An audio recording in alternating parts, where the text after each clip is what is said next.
সামনেই মুসলিম সম্প্রদায়ের খুশির ঈদ, তাই আসন্ন ঈদ উৎসব সুষ্ঠুভাবে পালনের উদ্দেশ্যে শনিবার এক সর্বদলীয় শান্তি বৈঠক আয়োজন করল রতুয়া ২ নম্বর ব্লক প্রশাসন ও পুখুরিয়া থানা প্রশাসন। দুই প্রশাসনের যৌথ উদ্যোগে এদিন শান্তি বৈঠক অনুষ্ঠিত হয় পুখুরিয়া সদ্ভাব ভবনে।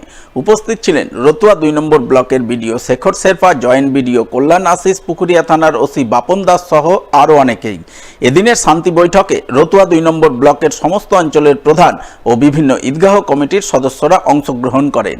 তাদের নিয়েই আসন্ন ঈদ উৎসব সুষ্ঠুভাবে পালনের ব্যাপারে প্রয়োজনীয় নির্দেশ দেন প্রশাসনিক আধিকারিকরা। এখন আমাদের পবিত্র ঈদের রমজানের মাস চলতেছে, তো প্রত্যেকবারের মতনই আমাদের ওসি সাহেবের উদ্যোগে আর একটা মিটিং ডাকা হলো। যেমন আমরা গতবার হোলির আগে এরকম একটা পিসের একটা মিটিং করেছিলাম, তো আজকে ঈদের আগে যেন এই ফেস্টিভ্যালটা ভালো আনন্দ খুশির পরিপূর্ণ হোক, কোনো দুর্ঘটনা না হোক, কোনো এল্ডার কেসেন বা ঝগড়া টাগড়া না হোক, একটা শান্তিপূর্ণ হোক বলে আমরা আর একটা মিটিং ডেকেছি।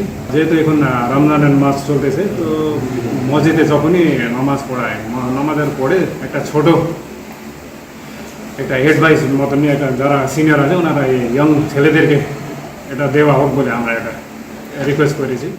শনিবার পুরাতন মালদা ব্লকের মুচিয়া টাঙ্গন নদীর পাণ্ডবঘাটে অনুষ্ঠিত হল বারুণীর পুণ্য স্নান।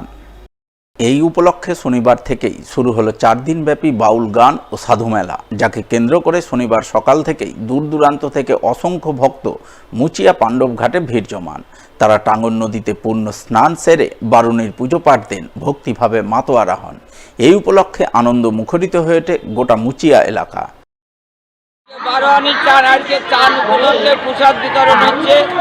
আগামীকাল থেকে হবে বাউল গান, 3 দিন বাউল গান হবে। ঘাটের পরিচালনায় বহিরাগত বাইরের লোক আসলে তাদের আমরা থাকার ব্যবস্থাও করে দিয়েছি, প্রসাদেরও জোগাড় রেখেছি। তারপরেও আমাদের 3 দিন বাউল গান হয়, ভক্তবৃন্দ অনেক দূর দূর থেকে আসে।